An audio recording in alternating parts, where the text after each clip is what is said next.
Welcome to the distributed system course.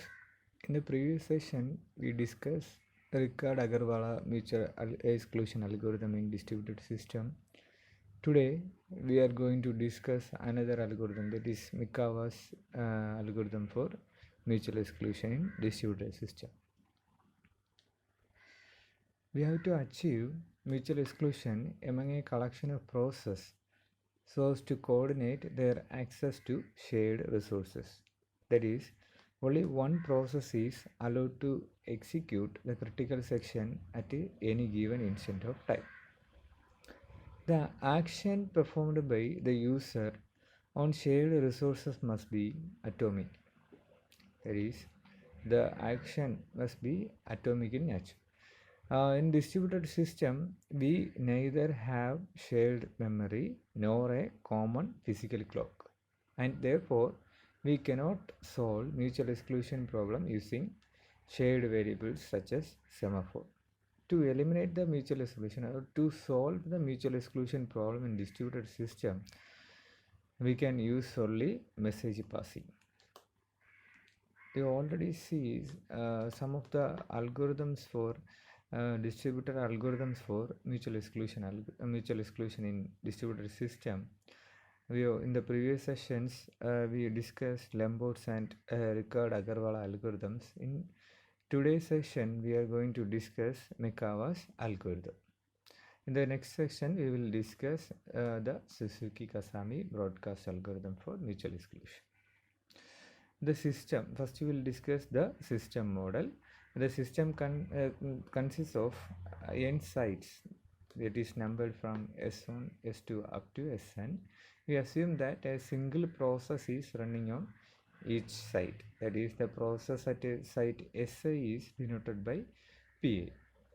A site can be in one of the three states, that is it may be in the requesting the critical session state or executing the critical session state, or neither executing nor neither requesting nor executing in the critical session state, that is in the ideal state.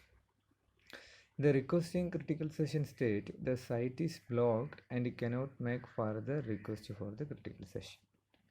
In the ideal state, the site is executing outside the critical section. In executing the critical session, it enter the critical session and execute the corresponding codes in the critical session part of the process. At any instant of time, a site may have several pending requests for critical section. A site queue up these requests and serves them one at a time. Then we are going to discuss this is the basics. Then we are going to discuss the Mikawa's mutual exclusion algorithm. Mikawa's algorithm is a quorum based approach to ensure mutual exclusion in distributed system. As we know, in permission based algorithm, that is we already discussed the Lembert's algorithm and Ricard Agarwala algorithm. In that case, a site requests permission from every other sites to enter the critical section. In the case of Lembert's algorithm and Ricard Agarwala algorithm, each site requests permission from every other sites in the system. But in contrast to that, in the case of quorum based approach, or in the case of Mikawa's algorithm, a site does not request permission from every other site.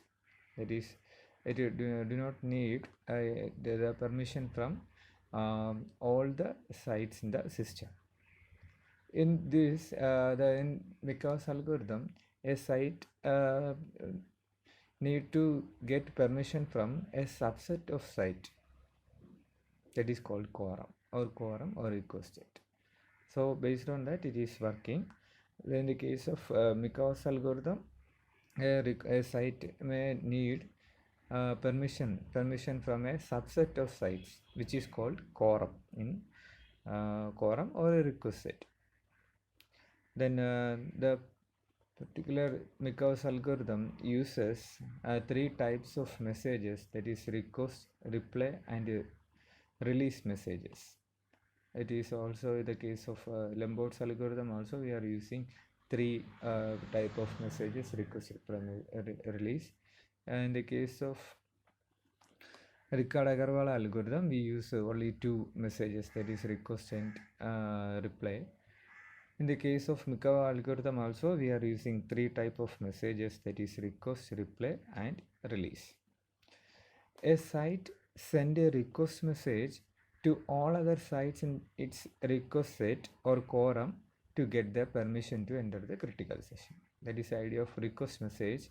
A site send a request message to all other sites in its request set, or we can say that to send message to the quorum to get their permission to enter the critical session.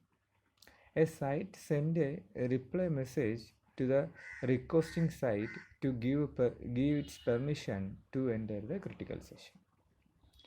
Then a site send a release message to all other sites in the quorum or a request set upon exiting the critical session.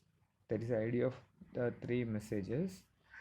Then we are going to see how the quorums or how the request set is created in this system. That is, next is construction of request set or a quorum. Then this we are going to see how the quorums are created in a system. It is based on four properties. That is, first property is, for every I and every j, the value of I and j is in between 1 and n. Then there should not be any intersection. There should be at least one element in the intersection. That is the first rule. That is, for every process, consider a system with n process. For every I and j, we are taking two requesting set Ri and Rj. That is also called quorum or a request set.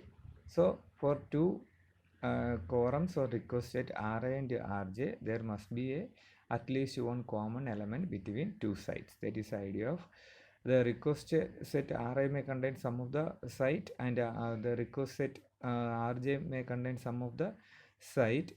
The first rule or property says that there is at least one common site between the request sets of any two sites. That is the idea of the first rule. Then in the second rule, it is says that for every I, the value of I is in between 1 and n. That is the number of the recursion set that is in the particular system. That is, for each and every I, every process or every site must be an element of any one of the requesting set. That is, every site must be in one of the request set or one of the quorum in the system. That is the idea of the second rule. Every site or every process must be a part of any one of the requesting set. Then come to the third rule. All the value of I must be in between 1 and n. Then the number of elements or number of element in the request set must be a constant. All the set, for if we contains some number of sets, then all the elements or a request set contains equal number of, or we can say that constant number of elements. All the request set must contains equal number of sites that is denoted by k. That is the idea of the third rule. Then in the fourth rule, we are going to say that any site SA is contained in exactly k set. So the fourth rule says that a site must be a part of exactly k set. K is the number of elements in each requesting set. K is denoted by the number of elements in each requesting set. That must that number of requesting set must be participated in one particular site. That is, a particular site must be contained in exactly k set. K is the number of requesting set in the system. Sorry. Then we are again going to see this for more clarification. That is, first rule says that there is at least one common site between the request sets of any two sites. That is, it contains a common mediator in between two request set. In this case of second rule, every site must be in one of the request set or quorum. That must be each and every sites must be part of any one of the requesting set. And the third case, all the request set must contains equal number of sites. That means the system contains some n requesting set. The elements in the requesting set must be a constant, that is denoted by k. And the last rule says that each and every site must be contained in exactly k sites. That is, considering one particular site, it must be part of exactly k sets. K is the number of elements in requesting set. Then to get the best performance or minimum number of message passing, we have to consider the relation between the n and k as n equal to k into k minus 1 plus 1. Then we will get the relation as k square minus k equal to something like that. Then we can solve the particular value k square equal to n, then k will become root n. K is equal to the modulus of Rn, that is the number of elements in the particular request set.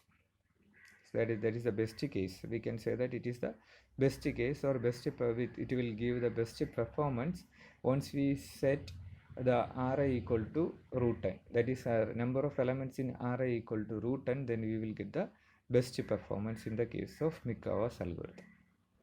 That is about the construction of a request set or a quorum. Then we can go into the algorithm again. Then each process PA maintain a request deferred queue also, and as part of each and every process, or we can say that it is site contains contain a request deferred queue, which is used to store the deferred replies. Then each process PA also maintains a Boolean variable voted, which is used as the status to show that that particular process PA has sent any reply message since the recipient of last release message or not. That is a Boolean variable. That is voted is a Boolean variable used to show that the particular process PA has sent any reply message since the last recipient of the release message or not. After receiving, it is used to indicate that after receiving the release message from a particular process, the process PA sent a reply message or not. That is indicated by a Boolean variable that is voted. If it is false, it is not send a reply message after the last receival of the release message. If it is true, it says that it is sent a particular reply message after the recipient of the last release message. That is idea. So each and every process contains two things. That is, first one is a request deferred queue, which is used to store the deferred replies. Then also it contains a Boolean variable voted. It is used to show that process sent by any reply message since the recipient of last reply message or release message or not. Then come to the algorithm. In this algorithm also contain three paths, that is requesting the critical session, then executing the critical session, then last one releasing the critical session. First you can discuss the requesting critical session part of this algorithm. When a site SA want to enter the critical session, it is send a request to all other sites in the request set. That is when a particular process SA want to enter the critical session, it is sent request message which contains its process number, that is I, to all other sites in the request set. That is request set of that particular process is denoted by RI. So whenever a particular process want to enter the critical session, it is send a request message to the elements in the request set or elements in the sites in the quorum. That is a first thing happen in the request in the critical session.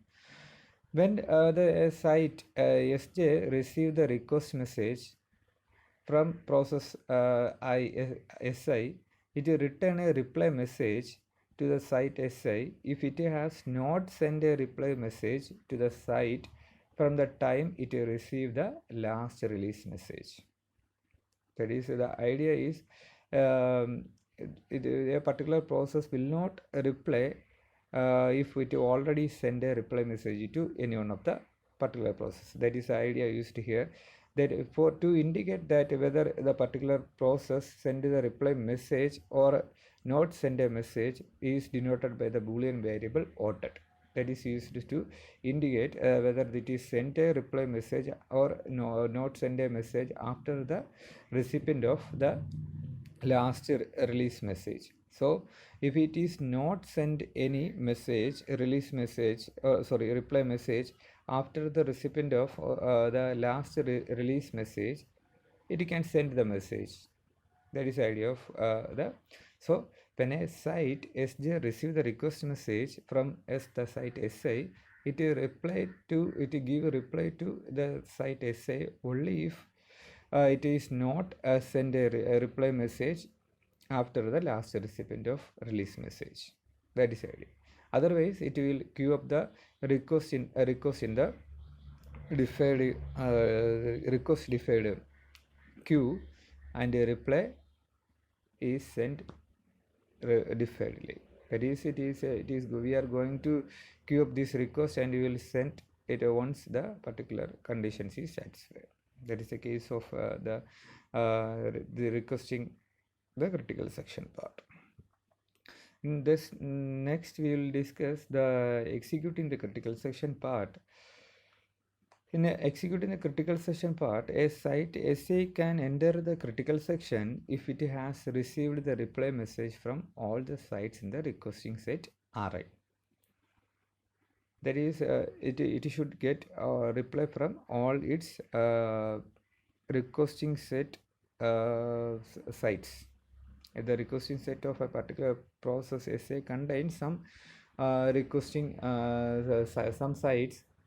To enter the critical session, SA must get a reply from all the sites in the requesting set. That is the idea of the executing the critical session part. Then come to the next part, that is releasing the critical section. When a site SI exits the critical session, it is send a release message to all other sites in the requesting set RI. After executing the critical session, it is sent a release message to all the sites in the requesting set of that particular process SI, that is denoted by RI. When a site SJ receives the release message from the site SI, it is send a reply message to the next site waiting in the queue and delete the entry from the request deferred queue. That is when a particular process SJ receive the release message from the site SI, it is send a reply message to the next site waiting in the queue, and also delete the entry from the request deferred queue. In case the queue is if the queue is empty, then the site SJ updates its status to show that it has not sent any reply message since the recipient of last release message. So we will modify the value of the variable voted variable, the Boolean variable voted as false. In the case the queue is empty, the site SJ updates its voted variable to false. In the case it has not sent any reply message since the recipient of last release message. Now we can consider on a system which contains four processes, that is S1, P1, P2 and P3 and P4.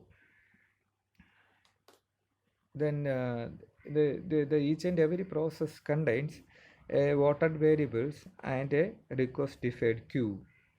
That is, in the initial case, the voted boolean variable is initialized to the false. That is, here you can see the each and every process, that is P1, P2, P3 and P4. The voted variable is denoted by false. Then it also contains a request deferred queue which is empty in the initial condition. Now we can see how a particular quorum is or a recursive set is created for each and every process. Here the first recursive set or quorum is created for process P1. During the creation of the quorum set or the recursive set, we should follow the four properties as discussed in the above slides. So R1 equal to, that is P1, P2, P4. That is we are going to create a requesting set for process P1 which is denoted by R1, which is equal to P1, P2 and P4. We create a quorum set. It is denoted by a triangle. It contains that is the recursive set of P1 contains three processes, that is P1, P2 and P4. That is then we are going to create the quorum set or a recursive set for P2 which contains P2, then P1 and P3. You can select any recursive set which satisfies the four conditions. Here we are selecting like that. So we can construct the quorum set for the process P3 as P3, P2 and P4. Also for the process P4, that is R4 equal to P4, P1 and P3. That is a case of construction of this quorum set for each and every process. Now we can see whether the condition is satisfied here or not. So in the case of the first process, the requesting set contains P1, P2 and P4. The second process contains the request sets R2 equal to P2, P1 and P3. And the requesting set for P3 is equal to P3, P2 and P4. And the last process P4, the requesting set R4 is P4, P1 and P3. Now the first rule to create the quorum set is there is at least one common site between the requesting sets of any two sites. That is the requesting set must contain at least one element common to each other. You can see if you take any side, two sides, it contains a common element. If we consider P1 and P2, it contains P1 and P2 as the common element. If we consider P1 and P4, it contains P1 as the common element. And if we consider the P1 and P3, it contains P2 and P4 as the common element. So the first rule is satisfied here. There is at least one common sites between the recursive set of any two sites. That is the first rule to create or first property to satisfy the construction of the quorum set. Then come to the second rule, that is every site must be in one of the request set or in the column. You can see that every process P1 is in some of the quorum set, at least one of the quorum set. Then P2 is also in the quorum set. Then P3 also in some of the quorum set, and P4 is included in any one of the quorum set. So it is also satisfy the second rules to create the quorum set. Then come to the third rule, that is third property, that is all the requests must be contain equal number of sites. That is we denoted by k. Here you can see that each request set contains three processes, and the request set of p r1 contains three processes, r2 contains three processes, and r3 contains three processes, and r4 contains three processes. So that is constant. That is the modulus of ri equal to k. It is constant here. So it also satisfies the third condition of the quorum set creation. The fourth rule is any site SA is contained in exactly k sets. That is, if we consider a particular process or site, it must be contained in exactly k set. Here we get the case value is 3. So if we consider any process, that process must contain in exactly three sets. If we consider P1 is included in R1 and R2 and P4 R4. That is if we consider process P1, it is included in the requesting set of R1, R2 and R4. If we consider the process P2, it is included in P2 R2, then R3, then R1. So P2 also included in the exactly three sets.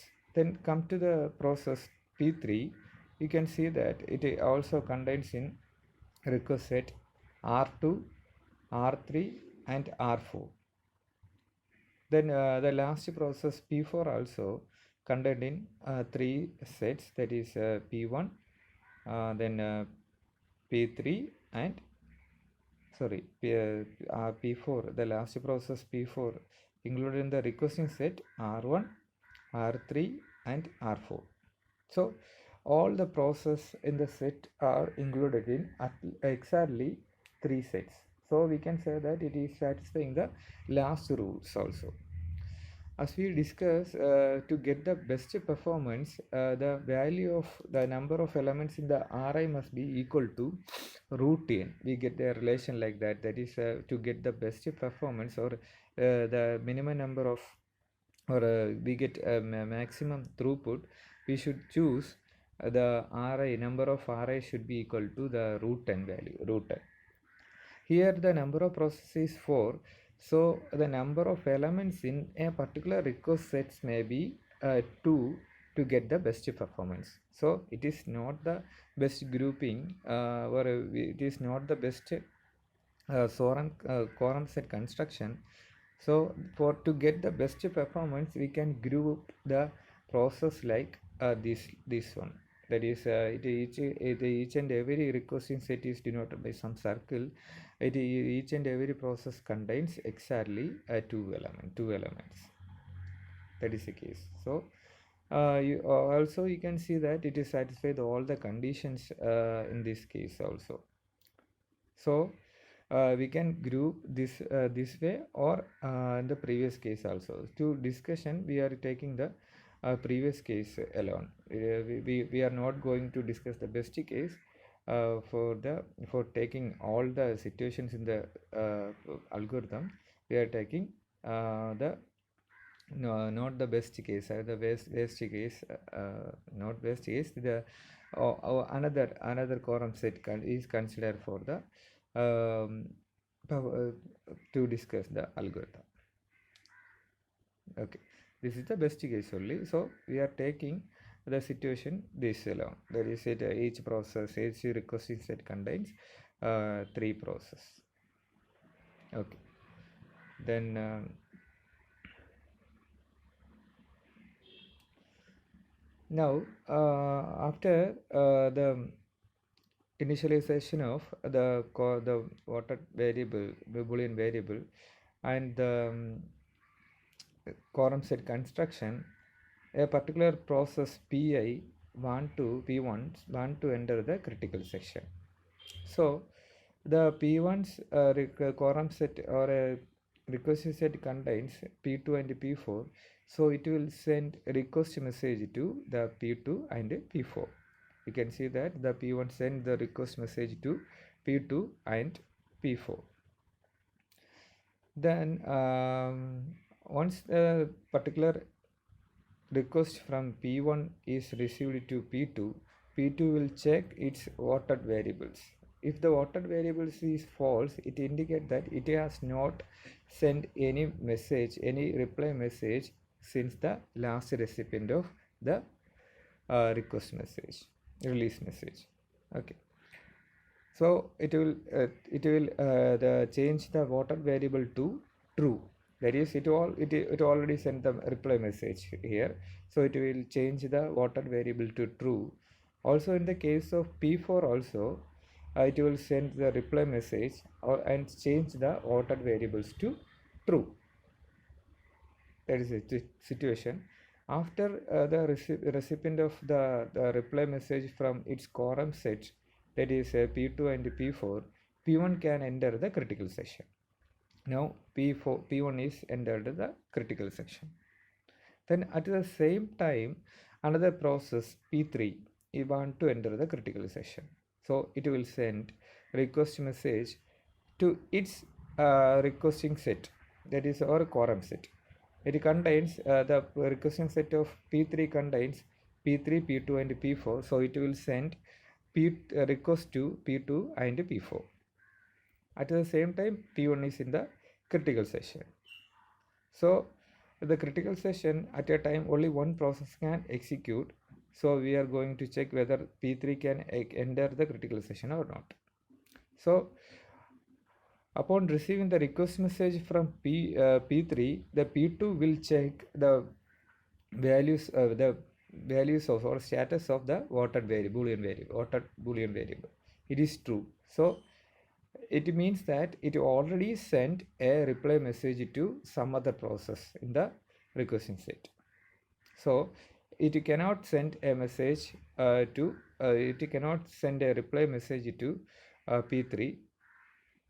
Also in the case of P4 also, it upon receiving the request from P3, it will check the ordered Boolean variables whether it is true or false. In this time it is true, so it is mean that it is already in the already send a reply message to someone process in the requesting set. Okay, that is the case. So we have to define the reply. For that we are using the request defined queue. In this situation, all the request defined queues are empty. Now we are going to update the queue, because we cannot send the reply message to P3 in the case of P2 and P4. So it will define the reply. So the corresponding request defined queue will be updated by P3. That is, we have to send we must send the reply after the availability of the critical section. So the request defined queue will be updated for P2 and P4 as it contains P3 as the element. Now the P1 exit the critical section. Then it make the ordered variables as false and also send a release message to its requesting set. So P1 will send the release message to P2 and P4. So upon receiving the release message from P1, P2 change its ordered variables to false. That is, already it is true. Now it change the ordered message to false. That means that the critical section is free now. So the P2 can give permission to enter the critical section to any other process.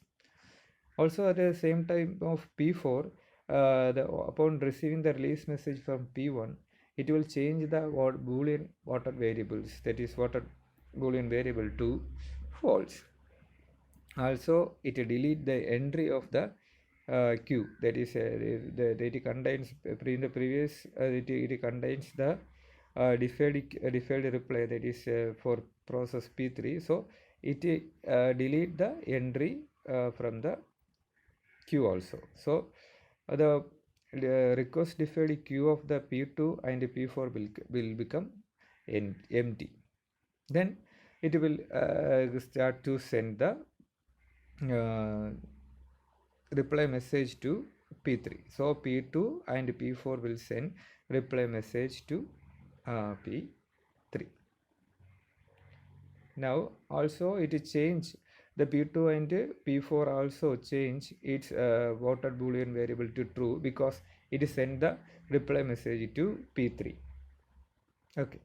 Then upon receiving the reply message from P2 and P4, the P3 can enter the critical session. So P3 will enter the critical session and make the voted variable of P3 as true. That is the case. So now P3 is in the critical session. After executing the critical session, P3 will send the release message to its quorum set, that is P2 and P4. So P3 send the release message. Based on that value, the P2 and P4 will change its voted variable as false. That is, voted variable of P2 is updated as false. Also the P4 is updated. The P4 will update the voted variable to false. At the same time, after exiting the critical session, P3 also change its voted boolean variable to false. That is the situation. Now no one is in the critical session. Then it is like the previous the first case also. All the voted variables are false and all the queues are empty. No one is in the critical section. Then come to the safety properties and liveness property, fairness of the Mikhail's algorithm. The safety property says that at any instance only one process can execute the critical session. That is it satisfies the mutual exclusion property. Here we are giving permission to only one process to enter the critical session. So it is satisfy the safety properties. So Mikhail algorithm satisfy the safety property because it allowed to enter only one process at a time. Here we are getting the permission from the subsets. So then only a particular process can enter the critical session. So we can say that it satisfies the safety properties. Then come to the second requirement for mutual exclusion algorithm, that is a liveness property. Here there is a chance of deadlock. Then if we consider the system, it may lead to some deadlock. That means if we consider the systems, that is P1 is in the critical session, then if P1 after executing the critical session P1 blocked or crashed, then we cannot say that a P3 can enter the critical session. So the system will leads to a deadlock situation. That is the case of the liveness property. So the system does not contain deadlock and starvation. So liveness property does not satisfied in the case of Mikhail's algorithm. Next to the fairness, we are not using the timestamp here, but we are maintaining a queue based on the order in which the requests are generated. Based on that, we are allotting the critical session to process. So we can say that fairness is achieved in this mutual exclusion algorithm. That is, in Mikhail's algorithm, fairness is achieved. That is about the requirement of mutual exclusion. That is about the Mikhail's mutual exclusion algorithm. Then come to the performance metrics. The first one is the message complexity. That is the number of messages required per critical section by a site. That is, we can say the number of messages per critical session entry is the message complexity. For each critical session, the particular process PI need root 10 request for the best case. Then also it need root 10 reply message. Also it need root 10 release message. That is, we are not going to send all the n-1 process we are only sending to the quorum set. So based on the relation we will get the size of the quorum set will be root n. So we will send the message only to root and process. So it contains root and request set and root and reply and root and release message. So totally we need 3 into root and messages per critical session invocation. Then in the case of the synchronization delay, it is the double or it is twice the transmission time of the particular system. So synchronization delay is twice the transmission time in the case of Mikawa's algorithm. That is about the Mikawa's algorithm. In the next section, we can see some other Suzuki Kasami broadcast algorithm. And thank you.